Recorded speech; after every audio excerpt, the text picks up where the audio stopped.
Bonjour à tous. Alors aujourd'hui, j'ai invité Margot Méran sur ma chaîne qui est, psychanalyste. Hem et donc tu as enseigné, 7 ans en tant que prof de philo, avant ça, après avoir Mmh passé le diplôme de l'école, normale supérieure. mh. Heu et après avoir fait ton doctorat en psychopathologie d'ailleurs, le doctorat c'était 2000. Non, ça c'était parallèlement, à l'enseignement, c'était vraiment de j'ai commencé à enseigner en 2015 et j'ai fait la thèse de 2016 à Ouais, 2021. Je l'ai oui, soutenue en 2021 et j'ai démissionné de l'éducation nationale du coup, à peu près 1 an et demi après la soutenance de la thèse. ah oui, d'accord. Donc c'était d'accord. Donc c'était vraiment à Heu, côté de l'enseignement, ouais. Mmh. ouais. Et donc c'était une thèse, sur l'anorexie mentale qui est Oui, devenue un essai en 2023. Et oui, alors tu m'avais déjà dit que le titre, enfin que le concept de faux self de Winnicott était apparu dans l'essai et pas dans la thèse. oui. Enfin alors que Oui, totalement, parce que la thèse, c'était, en gros, le sujet de la thèse qui était à la fois en philo et en psychologie clinique, c'était une redéfinition, enfin une tentative de définition de ce que serait un rapport sain au corps et à soi-même à travers le corps, par la compréhension de l'anorexie mentale. Hem Et donc par le détour de la psychopathologie et ensuite c'est devenu effectivement l'essai La maladie du faux soi puisque je me suis aperçue que l'anorexie mentale pouvait totalement être comprise comme une déclinaison possible du concept de faux self qu'on trouve chez Winnicott et j'avais pas encore, lu Winnicott en faisant ma thèse, donc ça a vraiment été au moment de la rédaction de l'essai, simultanément, je lisais les chapitres de, La crainte de l'effondrement et autres situations cliniques de Winnicott et cette idée du faux self est venue comme ça.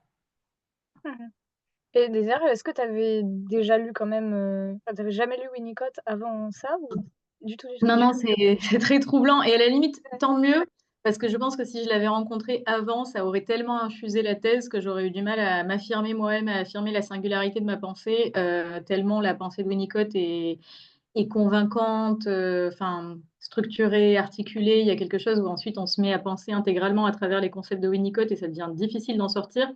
Hem et donc à la limite, j'ai plutôt eu la chance de pas être enfin d'être assez libre de toute tutelle théorique parce que j'avais à peu près aucune tutelle théorique, au moment de ma thèse. Enfin, il y avait vraiment des auteurs dont je faisais une utilisation très ponctuelle et instrumentelle. Je prenais certains concepts que j'utilisais, comme des concepts de Marx, des concepts de Christophe Dejour, des concepts de Husserl, mais j'avais pas vraiment un auteur dont la thèse m'avait marquée à ce point. Tandis qu'en découvrant Winnicott, il y a eu beaucoup plus cet effet d'imprégnation vraiment de ma pensée par la sienne, donc j'aurais eu plus de mal à m'affirmer, je pense, si je l'avais rencontré, théoriquement avant. Mais Voilà. ce que tu disais dans la thèse, est-ce que ça s'approchait quand même, déjà de ce que tu avais dit de ce que tu as dit ensuite, en utilisant le concept de faux self, mais comme, quelque chose qui préexistait à la maladie? Oui, en fait, oui, ça s'approchait parce que ce qui m'intéressait le plus, c'était l'idée de l'alexithymie. L'alexithymie étant la difficulté à identifier ses propres émotions et c'est un trait assez caractéristique de la personnalité prémorbide, chez la plupart des sujets anorexiques, enfin, c'est-à-dire la personnalité que les personnes qui deviennent anorexiques ont tendance à avoir, avant justement de développer, cette psychopathologie. Et cette difficulté à discerner ces états émotionnels internes, mais en fait, plus largement, ces états même, physiologiques, c'est-à-dire, en fait, c'est des états qui sont assez indissociablement corporels et émotionnels. Ce serait un petit Ouais. peu difficile de faire une frontière entre les 2.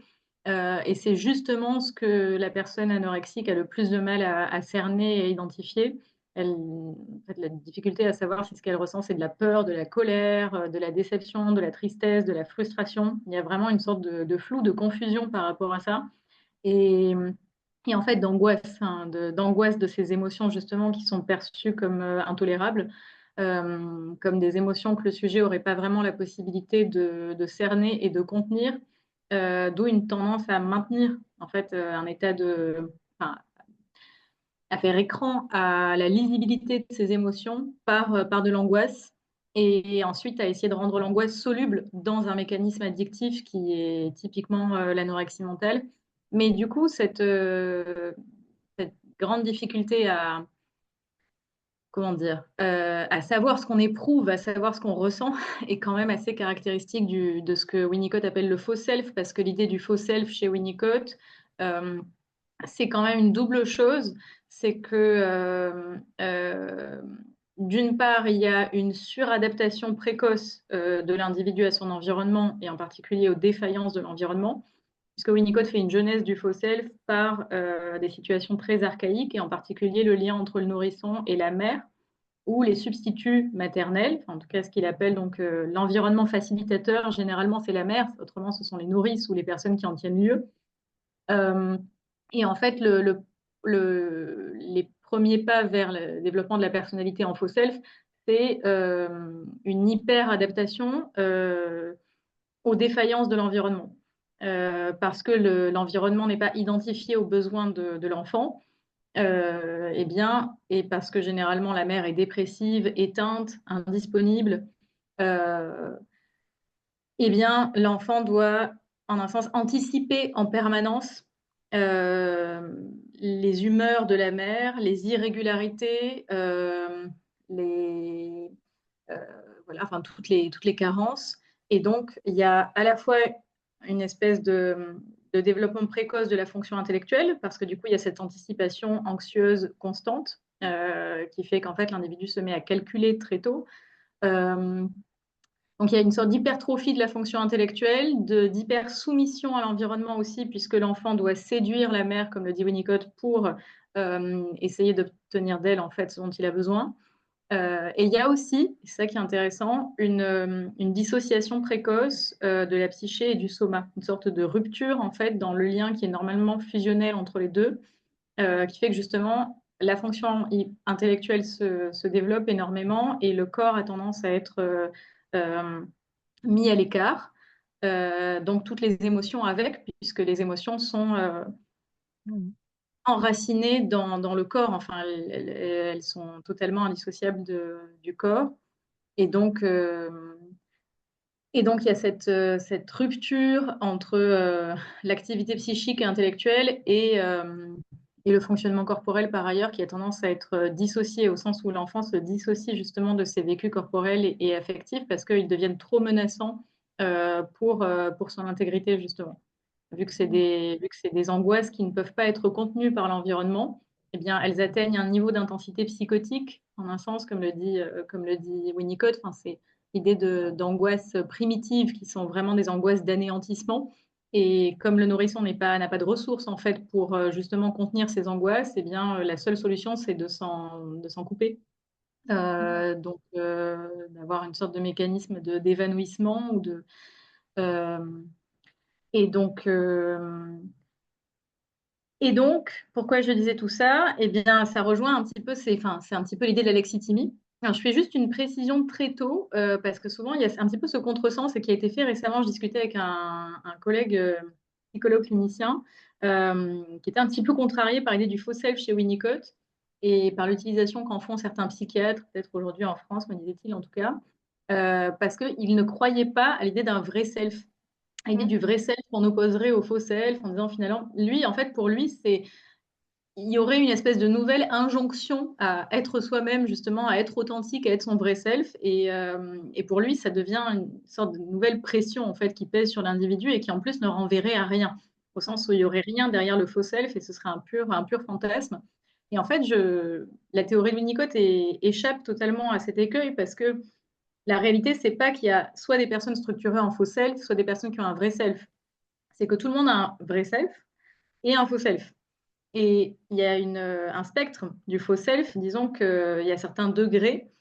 À l'extrémité pathologique, le faux self est quelque chose qui a si bien recouvert le fonctionnement du vrai self que le vrai self est devenu indiscernable et indéchiffrable pour le sujet lui-même, c'est-à-dire qu'en fait, il s'aperçoit même plus qu'il est dans cette personnalité qui est essentiellement réactive, soumise, hyper adaptée, hyper vigilante aussi.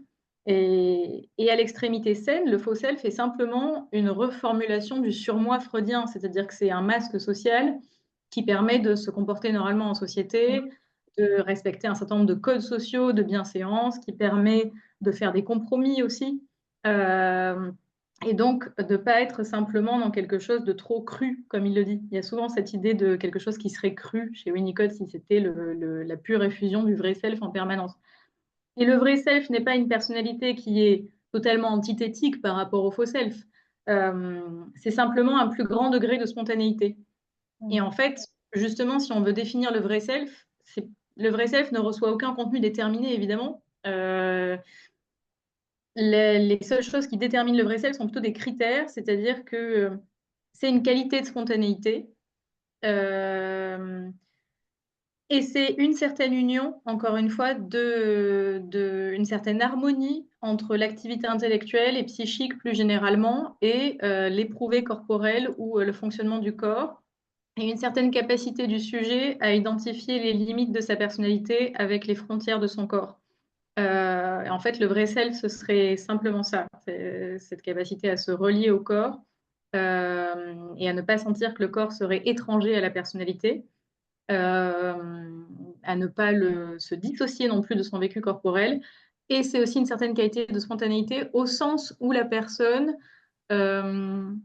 est capable d'avoir une autonomie de jugement et peut-être d'agir conformément à ce jugement interne et aussi à ses désirs et à ses besoins, et pas uniquement en fonction du désir des autres, tel qu'il est anticipé constamment et tel que la personne essaie de se le représenter tout le temps.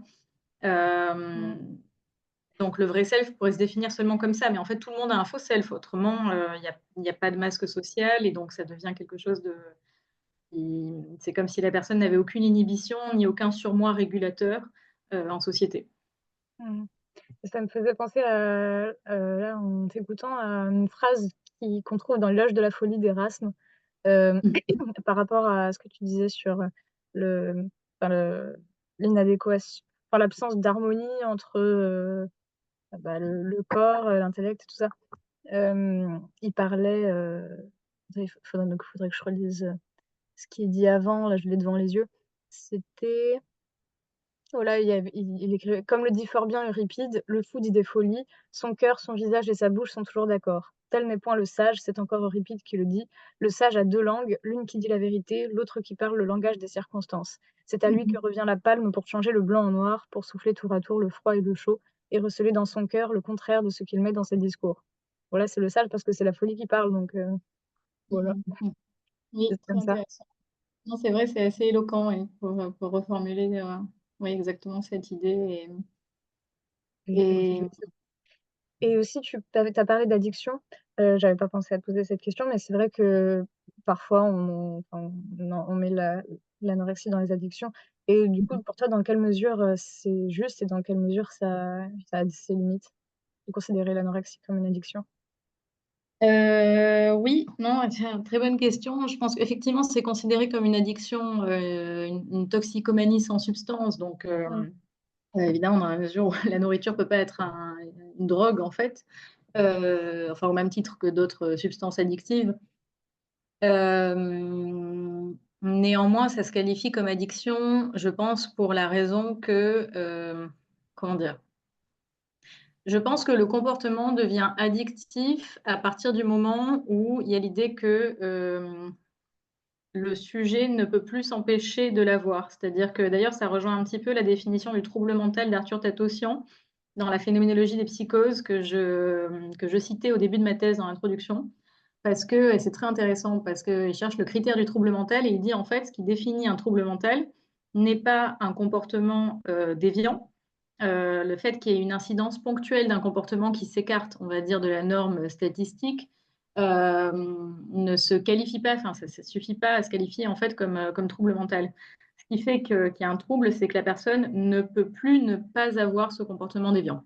Mmh. Donc, et en un sens, c'est un petit peu ça le début de l'addiction aussi. Mmh. Euh, c'est typiquement quand la personne s'aperçoit qu'en fait, elle ne peut pas se remettre à manger et que les comportements restrictifs du jeûne, des vomissements parfois, eh bien, s'automatisent, se mécanisent et deviennent incompressible. Enfin, il y a une dimension quasiment coercitive, en fait. Où on dit que justement, ces comportements-là sont incoercibles. Et dans la boulimie, c'est encore plus manifeste. C'est-à-dire qu'en un sens, des comportements qui au départ étaient mus par la volonté du sujet, au sens où lui-même s'est organisé rationnellement en se disant, voilà, il faut faire ça, ça, ça pour perdre du poids, bien ces comportements, au bout d'un moment, le contrôle et ne requiert plus la mobilisation ni de la conscience ni de la volonté pour être mis en œuvre. Et même si le sujet a la volonté de ne pas avoir ces comportements, la volonté n'est plus assez forte pour les contrer. Et donc, c'est quand cet ensemble de comportements non seulement prend de plus en plus de place, c'est-à-dire que ça, peu à peu, la vie du sujet devient totalement unidimensionnelle. Il lui est impossible d'avoir une activité relationnelle, sociale normale, une activité professionnelle normale, ou de mener à bien des études, euh, parce que le comportement addictif réclame toujours plus de temps, d'énergie, de disponibilité du sujet. Non seulement à ce moment-là, mais aussi au moment où ces comportements deviennent à eux-mêmes leur propre cause, en un sens qui sont euh, et deviennent générateurs de leurs propres normes, bien c'est là qu'on peut dire qu'il y a effectivement une addiction qui s'est mise en place. Et c'est peut-être plus évident dans la boulimie. Et la boulimie a des effets beaucoup plus dévastateurs. On va dire, d'ailleurs, je lisais encore un témoignage d'une personne anorexique qui était citée par Muriel Darmon et qui disait dans la boulimie, euh, c'est beaucoup plus douloureux pour les personnes anorexiques. Alors, en fait, il y a une phase restrictive pure, enfin ce qu'on appelle l'anorexie restrictive pure, et ensuite l'anorexie mixte. Les deux formes sont répertoriées dans le diagnostic du DSM. Et mixte, c'est mêlé à des crises de boulimie suivies de vomissements ou de prise de laxatifs. Voilà. Euh, et dans la boulimie, la perte de contrôle, le sentiment de faiblesse est beaucoup plus évident. Donc là, le sujet se sent beaucoup plus volontiers contrôlé par ses comportements que dans l'anorexie, où il a encore vaguement une illusion de contrôle, justement, et de surplomb.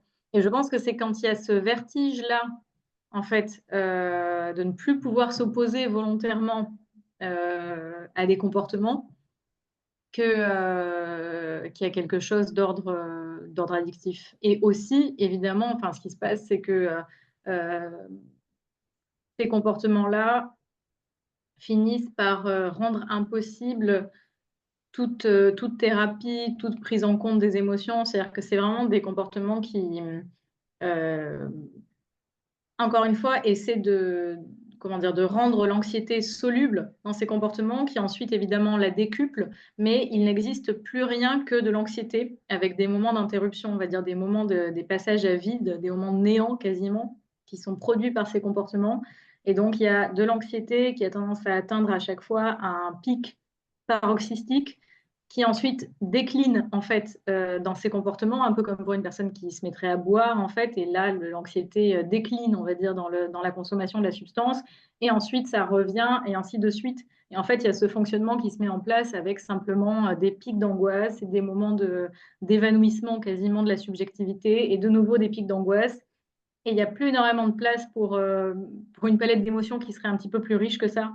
Et ça, je Mhm. crois que c'est aussi assez caractéristique des addictions, en fait. Ouais, ouais, ouais. Là, je pensais au fait que dans l'addiction, en fait, au départ, c'est éventuellement une recherche de plaisir, mais en fait, après, c'est pour ne pas souffrir. Oui, Je sais pas exactement. si ça peut être assimilé, mais Oui, oui, c'est ça que j'allais dire. En fait, au c'est départ, du c'est plutôt plaisir, une en fait. alternance entre des pics d'angoisse ou de douleur Mhm.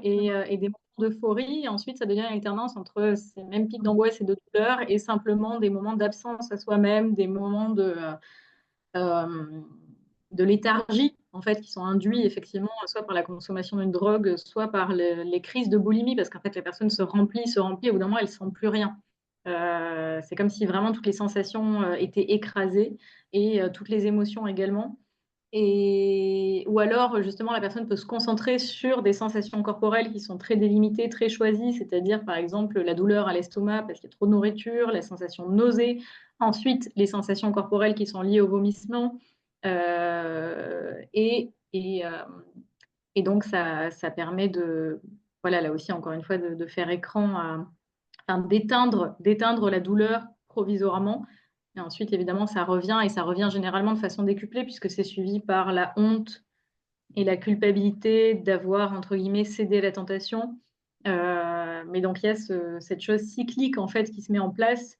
Et en réalité, hors addiction, on observe quand même assez peu quelque chose d'aussi cyclique, qui soit justement une pure répétition, avec une dimension de compulsion très forte.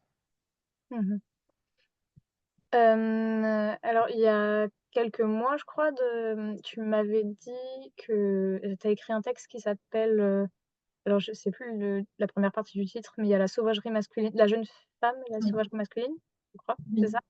Oui. Hem et je l'ai lu au départ, enfin juste après l'avoir lu, je me suis dit: «Mais en fait, j'ai pas forcément de questions à me poser, mais du coup si tu veux, en parler, voilà». Et après du coup je l'ai relu juste avant et à la fin, mais c'est sûrement pour ça que j'avais pas de questions, c'est que j'ai pas forcément, il y a des choses que j'ai comprises, mais je pense qu'il y a beaucoup de choses que j'ai pas comprises et notamment la fin. Du coup, je relis la fin, enfin, c'est la dernière phrase, en fait. «La rencontre avec l'homme ne serait-elle alors possible qu'à la faveur d'une rééducation du lien à la mère, exactement comme dans la cure analytique, le transfert rejoue ce lien et finalement le fait exister différemment. Il en irait indissociablement de la capacité du sujet à s'identifier à son tour à la mère aimante». C'est cette dernière phrase, en fait, dont j'ai pas vraiment compris le sens. Voilà. Oui, alors c'est un peu difficile, je pense, indépendamment. Alors, j'ai plus vraiment à l'esprit le texte, mais je sais que je l'avais écrit suite à, c'est une amie psychanalyste, Martine Conen, qui m'avait envoyé un texte, Ouais. qui d'ailleurs sera bientôt publié dans la revue Gestion hospitalière, qui s'appelle La cure boulimique. Euh, et où elle essaie de comprendre les crises de boulimie à travers des expériences sexuelles, et en particulier des expériences d'humiliation et de frustration. Euh, et qui sont en fait souvent des expériences aussi de passivité ratée, au sens où la femme essaie d'accéder à une expérience de passivité où en fait elle n'y arrive pas. Euh, et où à chaque fois c'est plutôt vécu comme une négation de son désir, que comme une passivité qui pourrait être une source de plaisir. Euh, et donc, je ne sais plus exactement ce que je disais dans cet article. En fait, oui. Non, je veux dire, vu que je l'ai lu hier, non, si tu veux, je Oui, peux te redire un sûrement. peu. Oui, tu peux me dire, oui. Mais en fait, il y avait alors sur le côté, c'était pas le début du texte ça, en fait, mais sur le côté, en fait, pratique sadomasochiste, pour, justement remettre, Oui. il y avait une phrase, attends, je vais la retrouver aussi, voilà: «Si la sadisation du corps par l'autre est voulue, c'est au sens d'une extrême attention portée par l'autre à soi, l'antithèse d'un corps prosaïquement instrumentalisé». Alors ça, juste, ça m'a fait penser au livre de Manon Garcia, sur la philosophie du consentement, parce qu'elle parle beaucoup, c'est toute une partie de l'ouvrage, la question du sadomasochisme. Il y a beaucoup ça qui revient. Mais sinon au départ, c'était, en fait, sur le lien entre, l'anorexie et les alors, hem, en fait, si j'ai bien compris, enfin les premières expériences sexuelles et le non-respect des limites, pas forcément que justement le viol, au sens, ce sens-là, mais le non-respect des limites de façon générale. Et enfin, ça mélangeait un peu tout ça et avec le cas de Annie D. Je ne sais plus d'où il sort. Oui, de Dany Arnaud, en fait. D'accord, oui, c'est ça. Oui, oui, effectivement. Oui, parce que c'était un passage qui était cité et qui m'avait frappé avec l'idée que, oui, je crois que c'est une expérience sexuelle qui est très violente, où en fait Mmh. la femme est totalement instrumentalisée, enfin brutalisée même, Dans ce cas, ouais. et où, parce qu'elle peut pas faire l'expérience de ses propres limites corporelles dans le rapport sexuel, ou même de la reconnaissance de sa position de sujet, en fait, de sujet d'être de désir. En un sens, ensuite, elle répète le traumatisme avec le comportement boulimique, qui serait lui-même une façon de remettre en scène cette idée d'une absence de limite, et d'une OK. absence même. Ça d'ailleurs, il y avait pas dans le texte, mais heu, Mm. c'était plutôt justement des expériences violentes, Mhm. sexuelles pour, re reprendre possession de son corps, mais ça marchait pas. Enfin, un peu ce que tu disais au début. Mais oui, ça, c'était dans l'article, j'imagine, que tu avais lu, sur la boulimie? Mmh. Oui, ça c'était dans l'article. En tout cas, c'était la thèse qui était soutenue, voilà, par une autre personne. Et moi, c'est vrai qu'au départ, j'étais un peu sceptique par rapport à ça, par le fait de, comment dire, de comprendre l'anorexie mentale à travers les expériences sexuelles de la jeune femme. Parce que parce que j'avais tendance à faire remonter beaucoup plus haut la genèse de, voilà, des troubles du comportement alimentaire et de l'anorexie en particulier. Et j'étais davantage convaincue, on va dire, par le modèle winnicotien, qui est plutôt l'analyse du rapport avec la mère. Et il me semble même, et c'est pour ça que je reprenais un petit peu cette idée de faire un XI, que, en un sens, même une expérience de brutalisation ou de violence sexuelle n'est pathogène ou n'est chromatogène, entre guillemets, que parce qu'il y a un certain nombre de vécus antérieurs. Alors après, c'est une thèse évidemment qui peut être discutable, puisqu'on peut considérer en fait que ça, à soi seul, en fait, ça peut déclencher un trouble du comportement alimentaire. Mais moi, il me semblait que c'était le caractère de répétition justement qu'avait l'expérience sexuelle par rapport à des vécus antérieurs, la résonance funeste entre les deux, qui était ensuite plus à même de déclencher un trouble du comportement alimentaire. Et en même temps, justement, dans les expériences antérieures, on peut trouver justement des expériences de négation des limites et des abus sexuels. Enfin, c'est pas pour dire en fait que les expériences antérieures sont asexuelles ou qu'elles sont nécessairement prégénitales ou qu'elles ne sont pas d'ordre sexuel en fait. Euh, mais je pense qu'il faut qu'il y ait cette sorte de rapport de continuité entre les deux pour qu'il y ait ensuite euh, une anorexie mentale. Ça, je crois que c'était un petit peu la nuance. Ouais, ouais. Euh, mais, mais oui, le fait que la personne. Alors, encore une fois, je j'ai plus vraiment cet article. J'ai tendance à. Vraiment, quand j'écris des textes, j'ai tendance à avoir une idée très, très précise. Et en fait, une fois que je les ai écrits, justement, c'est un petit peu le. Pour moi, j'évacue l'idée et je fais le vide à nouveau. Et je pense qu'en un sens, c'est ce qui me donne une sorte de liberté intellectuelle parce que du coup, je me sens pas attachée, enfin, fixée à des idées que j'ai eues. Et je pense, en plus, et je crois que ça a été un petit peu radicalisé par le. Enfin, ça dit, j'ai toujours été comme ça, mais la pratique de la psychanalyse fait que c'est nécessaire vraiment de fonctionner comme ça et presque d'oublier en fait ses propres idées en permanence ou toute voilà, enfin, tutelle, encore une fois, théorique. Parce que sinon, le danger, en fait, c'est de plaquer ça sur un patient, d'avoir l'impression d'avoir trouvé là une sorte de modèle d'intelligibilité ou d'étiologie, en fait, un petit peu définitive de ce que raconte un patient. Alors qu'en fait, chaque séance est plutôt l'occasion d'un réaménagement, d'une réorganisation justement de la façon dont on essaie de comprendre, et c'est plutôt l'occasion de s'apercevoir qu'on n'a pas compris ce qu'on avait cru comprendre que l'occasion de confirmer quelque chose. Et donc, j'ai vraiment tendance enfin, c'est à être dans une forme d'amnésie, quasiment d'amnésie intellectuelle permanente, quoi. Donc, donc voilà. Mais, mais oui, je crois qu'il y a quelque chose, en tout cas, ce qui m'avait frappé par rapport à la boulimie, c'est que quand je disais même tout à l'heure que la personne se concentre sur les sensations corporelles dans la crise de boulimie, dans les vomissements, les comportements de purge qui suivent, il y a vraiment quelque chose avec les limites du corps qui peut être compris de façon assez radicale parce que le fait de mettre les doigts au fond de la gorge, le fait en fait, de presque de rendre sensibles les organes, le corps interne en fait, qui normalement est quelque chose qui est invisible ou euh, qui n'est jamais vécu sur un mode conscient. On va dire les processus physiologiques sont plutôt anonymes et impersonnels, comme le dit Dorothée Legrand. C'est une partie qui n'est pas vraiment conscientisée, enfin mentalisée. Justement, dans la boulimie, il y a quelque chose où c'est comme si le corps organique devenait palpable, en fait, devenait un objet de sensation, vraiment de contact direct.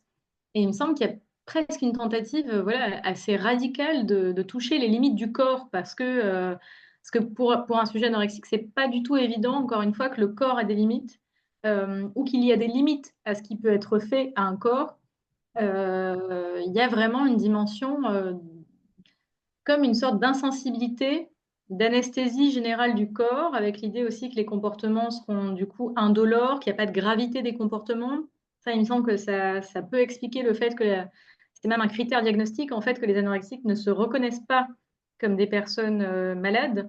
Euh, Il n'y a pas vraiment l'idée que il n'y a pas vraiment la conscience de la destructivité des comportements. Mmh. Euh, Parce que finalement, si le corps lui-même est perçu comme une chose dont l'existence est douteuse, qui n'a pas de limite, qui n'a pas de sensation, qui n'a pas de... Bah, on peut tout lui faire. En un sens, encore une fois, il n'y a pas de limite à ce qu'on peut lui faire. Et il n'y a pas de conséquences non plus de ces comportements autodestructeurs. Et donc, il me semble que oui, c'est peut-être effectivement l'expérience que fait une femme de son corps, ou justement la non-expérience qu'elle fait de son corps quand elle est instrumentalisée ou brutalisée sexuellement. Euh, mais, mais je crois que ça a des sources beaucoup plus profondes. Euh, et que du coup, de longue date, une chose qui m'avait frappée, c'est que, comment dire, les comportements addictifs en eux-mêmes ont un caractère dépersonnalisant, c'est-à-dire évidemment, plus la personne s'enfonce dans l'anorexie et dans la boulimie, plus en fait elle se sent étrangère à son propre corps, mais sous une modalité qui est plutôt euphorique et positive dans l'anorexie, c'est-à-dire qu'il y a une sorte de jouissance de ne pas pouvoir s'identifier à son corps et de jouer avec l'image corporelle et en un sens de renvoyer peut-être l'image de quelqu'un qui est différent, qui est un personnage qui a été quasiment entièrement construit. Et il y a une forme de jouissance quasiment démiurgique dans le fait de maîtriser absolument l'image qui est renvoyée aux autres, mais avec laquelle la personne anorexique n'a pas le sentiment de coïncider de façon profonde non plus. Donc il y a une sorte de simulacre qui est quasiment assumé. Et mais il me semble que ça, pour que ce soit possible, euh, eh bien, il faut que ça se fasse sur la base d'une rupture, encore une fois, entre euh, le self et le corps qui est beaucoup plus ancienne et qui est qu'avant, de toute façon, la personne n'a jamais pu identifier son identité aux limites de son corps ou à son corps. Et donc, le vécu dépersonnalisé, de toute façon, il est là depuis très très longtemps. Et en fait, si l'anorexie vient comme une sorte de solution miraculeuse, c'est dans la mesure où elle permet de se réconcilier avec le sentiment de dépersonnalisation, mais tout en le conservant. Mmh. Euh, C'est-à-dire que jusque-là, c'est vécu de façon subie et négative, douloureuse, au sens où, par exemple, le corps est haï, rejeté, il est perçu comme un ennemi, il est perçu comme laid, il est perçu comme non conforme. Euh, mais voilà, de façon pénible et douloureuse. Et dans l'anorexie, il est toujours perçu comme une chose et quelque chose qui est étranger et qui menace toujours de s'opposer à la volonté du sujet. Enfin, le corps est quelque chose qu'il faut surveiller avec une extrême vigilance parce que il est presque animé par sa volonté propre qui est quasiment une volonté malveillante, en fait, satanique. Enfin, il y a un rapport quasiment persécutoire en fait au corps, où la personne se sent persécutée par son propre corps qui lui voudrait du mal, et donc il faut mater le corps. Enfin, il faut le discipliner. C'est pour ça que, en un sens, la personne devient un tyran à l'intérieur de son propre corps pour le faire taire. Et, et donc, pour finir par le transfigurer en un sens et lui donner une apparence positive, mais avec laquelle, encore une fois, le sujet ne coïncide pas. L'idée, c'est pas, il n'y a pas une espèce de fusion miraculeuse ensuite du corps et de la. C'est juste que, et moi, c'est comme ça que je l'ai vraiment compris, c'est que ça devient une sorte de simulacre ou de mensonge, mais réussi. Mmh. Euh, et en fait, la façon de se réconcilier avec l'étrangeté radicale du corps, c'est d'en faire une étrangeté qui a au moins le mérite d'être, comment dire, socialement satisfaisante, d'être parfaitement maîtrisée, au sens où ça a été domestiqué Ouais. euh, d'une certaine façon. Mais je crois que vraiment pour avoir ce rapport, ce vécu dépersonnalisé au corps, voilà, de façon aussi prolongée, il faut que ça s'enracine dans des expériences qui sont plus profondes à mon sens et plus antérieures chronologiquement que, on va dire, les premières expériences sexuelles que peut faire une jeune femme. Et d'ailleurs, la plupart des anorexies se développent à la puberté, avant même que la personne ait eu l'opportunité d'avoir une expérience sexuelle proprement dite, même si, encore une fois, on retrouve beaucoup d'abus sexuels et de viols, mais donc dans l'enfance. Oui, c'est Euh, ce que je veux dire. D'accord. c'est pas vraiment l'objet donc du coup du texte d'Annie Ernaux ou Ouais. des interprétations que j'avais retrouvées, où là c'était vraiment les expériences de la jeune femme et non pas un Mmh. enfant qui est... OK. Euh, et moi, ce qui m'intéressait, c'était soit effectivement le cas du viol, que Ferenczi a beaucoup analysé, soit des expériences qui ne sont pas littéralement du viol, mais qui en fait, en termes de conséquences Mmh. psychologiques, sont équivalentes à celles du viol. Mmh. D'accord. Pardon, excuse-moi, la dernière phrase que tu soulignais, Ouais, c'était que oui, il me semblait, et j'essayais d'analyser à travers le cas d'une patiente, que dans les fantasmes sadomasochistes, il y avait en fait le désir latent, non pas d'être, enfin, dans le désir d'être sadisé par l'autre, il y avait non pas le désir d'être brutalisé, justement, oui, littéralement, mais le désir d'être touché, désir d'être manipulé, touché, presque comme une mère pourrait manipuler ou toucher le corps de son bébé, et que donc en réalité c'était plus un désir de soin, ouais, ouais, un désir de soin et d'attention, mais qui est reformulé superficiellement dans une sorte d'aménagement sadomasochiste, dont la personne est toujours frustrée, c'est-à-dire en un sens, en fait, elle n'arrive jamais à trouver un partenaire sexuel ou quelqu'un avec qui justement ce fantasme pourrait devenir une réalité satisfaisante, puisque